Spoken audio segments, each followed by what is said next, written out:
সুজলা সুফলা শস্য শ্যামলা আমাদের প্রিয় বাংলাদেশ। তার মধ্যে অন্যতম আমাদের কিশোরগঞ্জের ইটনাহাওর। যাচ্ছি ইটনাহাওরের একটি প্রত্যন্ত অঞ্চলে, যেখানে বসবাস করেন হাওরে চাষাবাদরত কিছু মানুষ, যাদের নির্জন হাওরে কাটাতে হয় দীর্ঘ 6 মাস পরিবার স্বজন ছাড়া। ঠিক এরকমই একটি গল্প তুলে ধরব আজকে।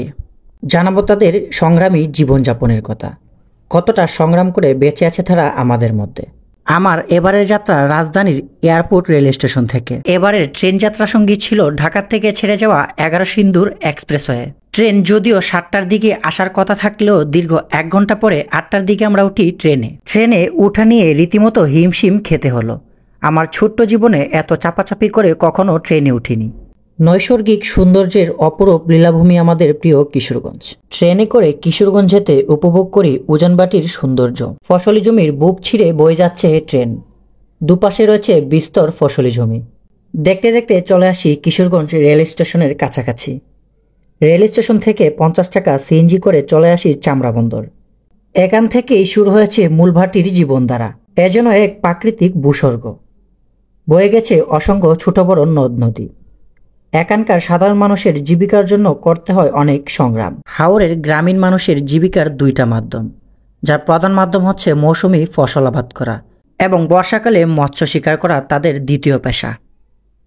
হাওরের বেশিরভাগ মানুষ দরিদ্র এবং শহরমুখী।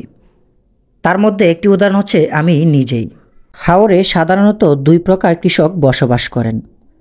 তাদের মধ্যে এক প্রকার হচ্ছে স্থানীয় কৃষক, যারা আশেপাশে গ্রামে বসবাস করেন, আর দ্বিতীয় হলো যারা পার্শ্ববর্তী উপজেলা অথবা জেলা থেকে এখানে এসে নির্জন হাওরে ফসল ফলান। স্থানীয়দের ভাষায় এদের জিরাতি বলে। আজকে তাদের পাশাপাশি তাঁবু গেড়ে রাত্রি যাপন করব এবং কিছুটা তাদের দুঃখ কষ্ট বা তাদের হাওরে রাত্রি যাপনের অভিজ্ঞতা তুলে ধরব, এবং প্রচণ্ড ঠান্ডায় এবং গ্রীষ্মকালে তারা কিভাবে এই হাওরে রাত্রি যাপন করেন, কতটা নির্জন এই হাওর। শীতকালে প্রচণ্ড ঠান্ডায় তাদের কাঁপতে হয়। আশেপাশে দীর্ঘ কয়েক কিলোমিটার পর্যন্ত বাড়িঘর নেই বাজার করার কোনো ব্যবস্থা। তাই তাদের খাবারের জন্য নির্ভর করতে হয় সংরক্ষণ করা শুকনো শুটকি।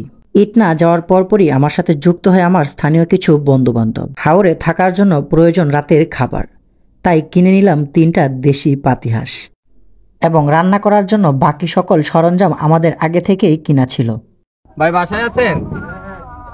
একটু বলেন তো ভাই, আমরা আপনাদেরকে দেখতে এসেছি অনেক দূর থেকে। চলেন। এই যে ভাইদের ছোটখাটো রুম আর কি। পুরোটা ঘরই হচ্ছে ঝুপড়ি ঘর। এখানে ওনারা হচ্ছে মানে বছরে 6 থেকে 7 মাস এরকম সময় এখানে পার করেন। 6 মাস আমরা যাই, আবার তো 6 মাস হলে আমরা বাড়ি চলে যাই, নিজের বাড়িতে চলে যান। মানে আপনার হচ্ছে এক কথায় যে হাওরে শুধু চাষবাস করার জন্য আপনারা হাওরে আসেন। আচ্ছা, এখানে কি আপনারা এই যে 2জনই থাকেন? দুজনে, মাঝে মধ্যে একজনও থাকেন, 2জন থাকেন? না, আমরা তো থাকতে আমরা অভিজ্ঞতা হয়েছে, মানে ভালো লাগে, আমরা কোনো সমস্যা হয় না। আজকে যদি আপনার কোটি কোটি টাকা থাকতো বা অনেক অর্থ সম্পদ থাকতো, আপনি কি মানে শান্তিতেই থাকতেন, না এখানে যে আছেন এটা আপনার কাছে বেশি শান্তি মনে হয়? এটা অনেক শান্তি আছি আমরা। এটা আমরা মানে এটা পেশা আমরা করতেই বলে। আমার কোটি টাকা থেকে আমার এই যে প্রতিদিন ইনকাম করি, হাজার হাজার টাকা কাম করি, মানে 2 লাখ 4 লাখ 5 লাখ টাকা ইনকাম হয় 6 মাসে। মানে 5 লাখ টাকা করতে পারলে মানে 7-8 লাখ টাকা হয়ে যায় গুরু বছরে। আমার এটি অনেক কোটি কোটি টাকা থেকে এটা অনেক শান্তি, লক্ষ লক্ষ টাকা থেকে। আচ্ছা আচ্ছা আচ্ছা, মানে আপনি হচ্ছে প্রমাণ করে দিলেন যে আসলে যাদের শত কোটি টাকা আছে তারাও রাত্রে এভাবে রিল্যাক্সে ঘুমাতে পারে না। আপনার হচ্ছে সামান্য ইনকামের মাধ্যমে হচ্ছে আপনি অনেক শান্তিতে আছেন। মানে থাকার যে প্রধান সঙ্গী এটা হচ্ছে আপনার এইগুলা এই গৃহপালিত যে পশু আছে এখানে, গরু।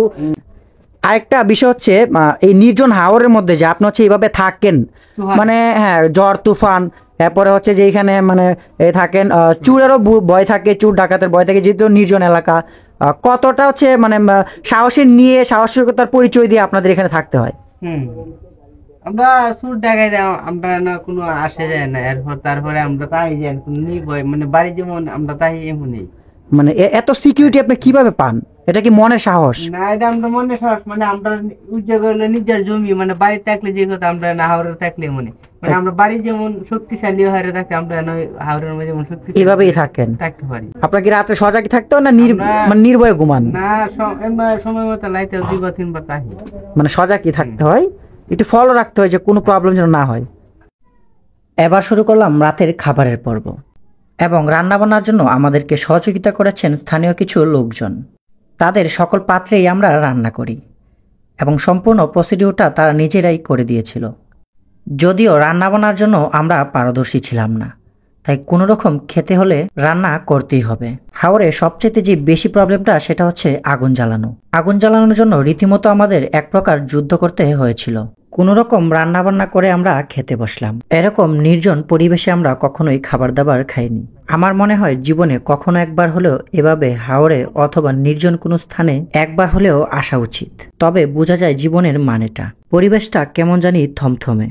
শীতকালীন সময় হওয়ায় মোটামুটি ঠান্ডা লাগছিল এবং চতুর্দিকে পরিবেশটা একদমই থমথমে। আমরা হচ্ছে হাওরে ঘুমানোর জন্য ক্যাম্পের ভিতরে আমরা এখন আছি এবং প্রচন্ড ঘন কুয়াশা, সব মিলিয়ে অনুভূতিটা অসাধারণ।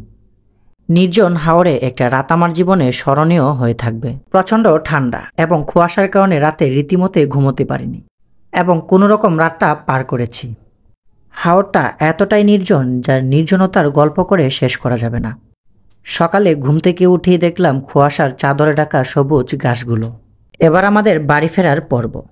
সকাল সকাল রওনা হলাম বাড়ির উদ্দেশ্যে। সারা রাত হাওড়া থেকে কিছুটা অসুস্থ হয়ে পড়েছিলাম। ভিডিওটি ভালো লাগলে চ্যানেলটাকে অবশ্যই সাবস্ক্রাইব করে পাশে থাকবেন।